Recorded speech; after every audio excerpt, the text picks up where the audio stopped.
झारखंड में बांग्लादेशी घुसपैठ की बड़ी पड़ताल। साहिबगंज के बाद ऑपरेशन घुसपैठ का अगला पड़ाव है पाकुड़।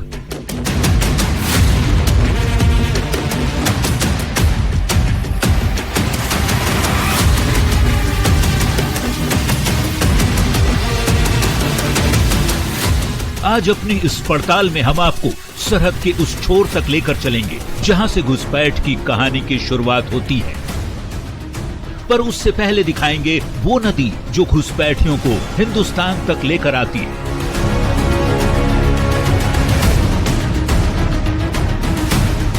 वो सड़क जिस पर सफर कर घुसपैठिए पश्चिम बंगाल और झारखंड की डेमोग्राफी में सेंधमारी करते हैं। ऑपरेशन घुसपैठ में हम आपको दिखाने जा रहे हैं कहानी हिंदुस्तान में हो रहे जिहाद की, कहानी बांग्लादेशी घुसपैठ की उस साजिश की जिसने बदल दिया है समाज का ताना बाना।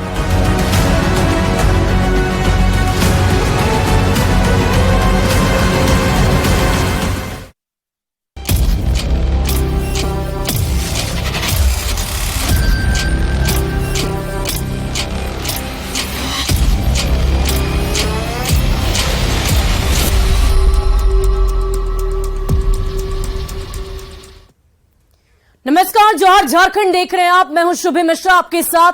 और ऑपरेशन घुसपैठ के पहले एपिसोड में हमने आपको दिखाया था कि किस तरह झारखंड के साहिबगंज में घुसपैठ का खतरनाक खेल खेला जा रहा है। पर घुसपैठ की साजिश सिर्फ साहिबगंज तक ही सीमित नहीं है। झारखंड का ही एक और जिला पाकुड़ भी घुसपैठियों की जद में आता जा रहा है। कैसे घुसपैठी अंतर्राष्ट्रीय बॉर्डर को पार कर पश्चिम बंगाल को लांघते हुए पाकुड़ तक पहुंचते हैं, देखिए हमारी इस खास पड़ताल में।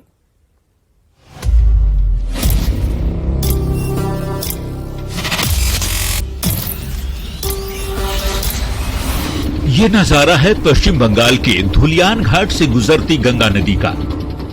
इंटरनेशनल बॉर्डर को चीरते हुए गंगा बांग्लादेश में घुसती है।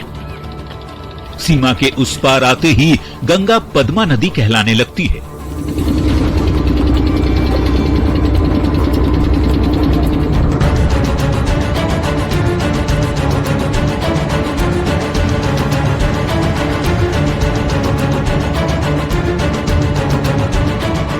धुलियान घाट से करीब 10 किलोमीटर दूर बसा है झारखंड का जिला पाकुड़। पाकुड़ इन दिनों बांग्लादेशी घुसपैठियों का अड्डा बन गया है। इस वक्त हम जिस जगह पर खड़े हैं, आप सबसे पहले बोर्ड में देखिए कि पाकुड़ यहाँ से धन्यवाद हो जाता है, यानी कि झारखंड का बॉर्डर यहाँ समाप्त हो जाता है और यहाँ से फिर शुरू होता है पश्चिम बंगाल का बॉर्डर। चांदपुर का इलाका पड़ता है पाकुड़ का ये। इसके बाद पश्चिम बंगाल का क्षेत्र शुरू हो जाता है जहाँ से डगबंगला, धुलियान और धुलियान के गंगा के तट से नाव की सवारी शुरू होती है। वो नाव की सवारी लेकर उस ओर जाती है, शिवपुर के इलाके में जाती है। शिवपुर का गंगा का तट यानी पश्चिम बंगाल का गंगा का तट पड़ता है और उसके बाद पश्चिम बंगाल का अंतिम गाँव पड़ता है शोभापुर। शोभापुर इंटरनेशनल बॉर्डर होता है जहां भारत बांग्लादेश के साथ अपना सीमा साझा करता है। पूरा रास्ता आज हमको लेकर चलेंगे कि किस तरीके से पूरा रास्ता तय किया जाता है। यहां से आगे चलने के बाद हम आपको नाव की सवारी कर उस ओर भी ले जाएंगे।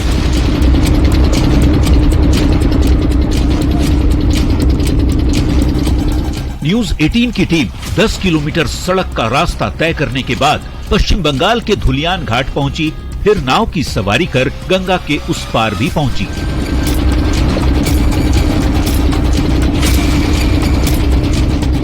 गंगा के उस पार से जब इस पार आते हैं तो ये जो पश्चिम बंगाल का क्षेत्र पड़ता है, ये शिवपुर का क्षेत्र पड़ता है। धुलियान से शिवपुर की दूरी हमने जब तय की तो करीबन इसी गंगा के रास्ते हमने कुछ किलोमीटर का यात्रा तय किया। उसके बाद हम लोग यहाँ पर पहुंचे हैं और यहाँ से सीधे जो है बांग्लादेश बॉर्डर की दूरी हम आपको तय कराएंगे। बहुत दूर यहाँ पर से बांग्लादेश नहीं है, यहाँ से महज 3 से 4 किलोमीटर की दूरी बांग्लादेश बॉर्डर की पड़ती है। और शोभापुर गाँव नाम बताया जाता है उस गाँव को, बॉर्डर का क्षेत्र है। वहाँ कहा जाता है कि फेंसिंग की जाती है। इस इलाके से यहाँ से चंद ही किलोमीटर और हम चलेंगे और फिर उस जगह की तस्वीर दिखाएंगे कि बांग्लादेश का बॉर्डर किस तरीके से है और किस तरीके से वह चाक चौबंद व्यवस्था की गई। गंगा घाट पर उतरकर महज चंद किलोमीटर का सफर तय करने के बाद ही आती है भारत और बांग्लादेश के बीच की ये अंतर्राष्ट्रीय सीमा, जहां बीएसएफ के जवान 24 घंटे पहरा देते रहते हैं। जिस जगह पर हम खड़े हैं यहाँ से गंगा की दूरी 5 किलोमीटर और उस गंगा से पाकुड़ की दूरी करीबन 13 से 14 किलोमीटर पड़ती है। धुलियान घाट पड़ता है, उस धुलियान घाट से पाकुड़ की दूरी 13 से 14 किलोमीटर पड़ती है और फिर वहाँ आकर घुसपैठी जो है वो बसने लग जाते हैं। और फिर आबादी और जनसंख्या की बात करें तो जिस तरीके से पाकुड़ और साहेबगंज के इलाके में हुआ है उसमें विस्फोट देखने को मिला। न्यूज 18 के लिए पाकुड़ से संवाददाता गौरव झा की रिपोर्ट।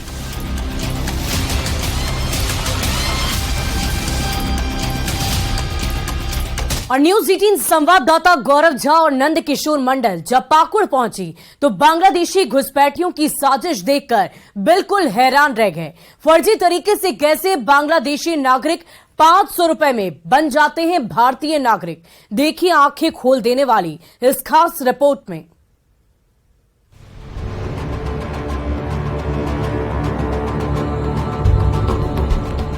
पाकुड़ का झिकरहटी गांव बांग्लादेशी घुसपैठियों का अड्डा बन चुका है।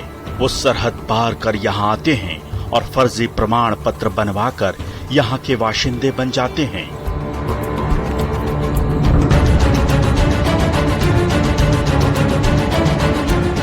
गांव के लोगों से बातचीत के बाद न्यूज 18 की टीम को पता चला कि घुसपैठिए सिर्फ 500 रुपए देकर बड़े आराम से झारखंड का प्रमाण पत्र बनवा लेते हैं। वो न सिर्फ यहाँ की जमीन पर कब्जा कर रहे हैं बल्कि यहाँ के मूल निवासियों को प्रताड़ित भी कर रहे हैं। ये जो केस किए हैं उसमें बांग्लादेशी का उल्लेख किया गया 2 व्यक्ति पर। तो क्या उन लोग के पास कोई डॉक्यूमेंट नहीं है? डॉक्यूमेंट्स नहीं है। अच्छा, तो आपको कैसे पता चला कि वो बांग्लादेशी है? बांग्लादेशी है, उसका सबूत कोई नहीं है तो बांग्लादेशी बोलेगा ना तो क्या बोलेगा। तो उसके पास आधार कार्ड वगैरह नहीं था? आधार कार्ड तो हाली जाली हुआ बना हुआ है। न्यूज 18 की टीम ने इस दावे की हकीकत जानने के लिए पड़ताल शुरू की।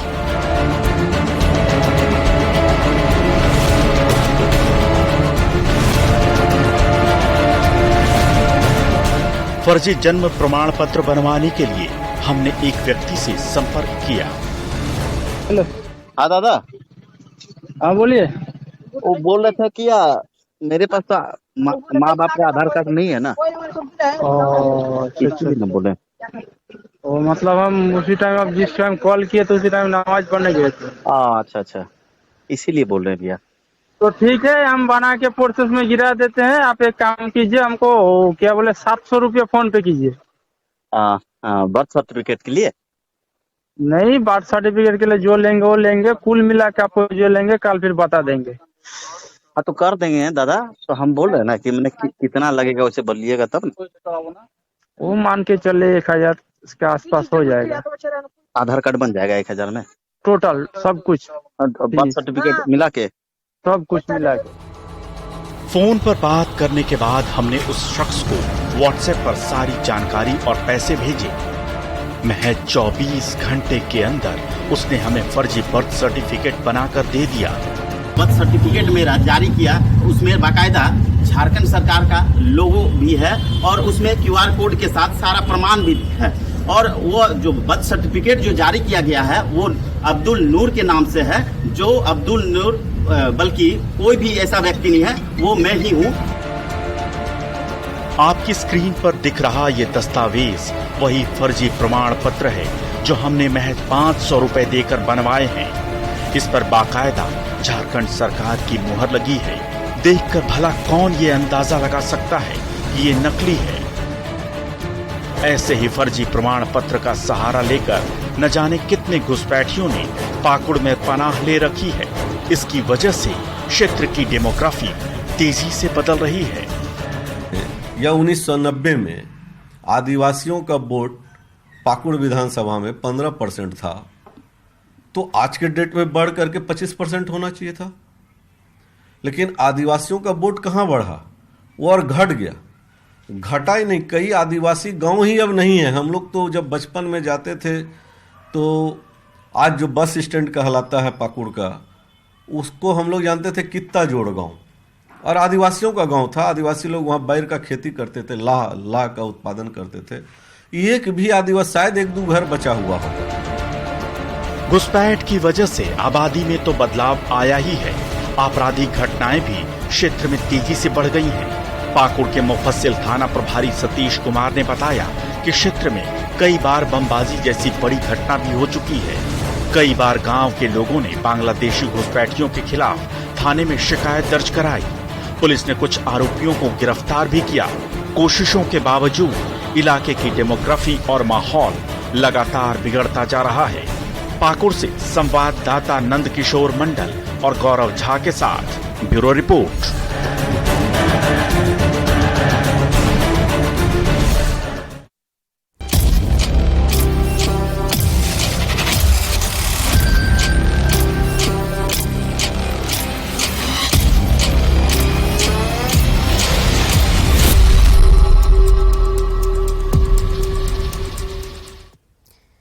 वहीं संथाल में बांग्लादेशियों की घुसपैठ पर न्यूज 18 ने बहुत बड़ा खुलासा किया था। न्यूज 18 ने अपने खुलासे में बताया था कि संथाल में किस तरह डेमोग्राफी बदल रही है। बांग्लादेशी घुसपैठ कर झारखंड में अपना पांव पसार रहे हैं। बीजेपी के राष्ट्रीय अध्यक्ष जेपी नड्डा ने भी गिरिडीह की रैली में न्यूज 18 की खबर के जरिए बांग्लादेशी घुसपैठियों के मुद्दे को उठाया।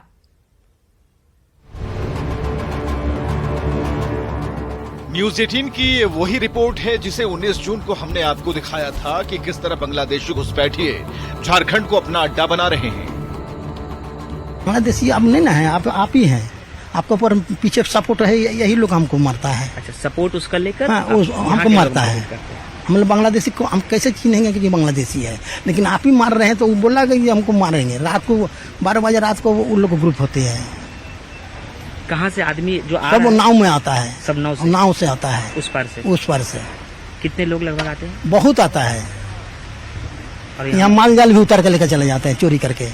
और गंगा के उस पार और गंगा के ऊपर के चला जाता है बांग्लादेश लेके। हम लोग रोकेंगे तो हम लोग को मार देता है। इस खबर को दिखाने के बाद गिरिडीह आए बीजेपी अध्यक्ष जेपी नड्डा ने हेमंत सरकार को निशाने पर लिया। तो संथाल परगना के क्षेत्र में जो संरक्षण इलीगल बांग्लादेशी इन्फिल्ट्रेटर्स को मिल रहा है और झारखंड मुक्ति मोर्चा के लोग और कांग्रेस के लोग उनके संरक्षण में खड़े हैं, यह बहुत ही दुखदाई बात है। संथाल परगना में बांग्लादेशी घुसपैठ को अगर कोई शरण दे रहा है तो वो हेमंत सोरेन की सरकार दे रही है और गैर राष्ट्रवादी लोगों को पनपा रहे हैं। ये भी हमको ध्यान में रखना है। मित्रों, आपको जान करके दुख भी होगा कि किस तरीके से संथाल परगना में हमारी आदिवासी महिलाओं के साथ अत्याचार हो रहा है। संथाल परगना में किस तरीके से आदिवासी महिलाओं का शोषण हो रहा है और यह शोषण सरकार की देखरेख में हो रहा है। मैं पूरी जिम्मेवारी के साथ बोलना चाहता हूं।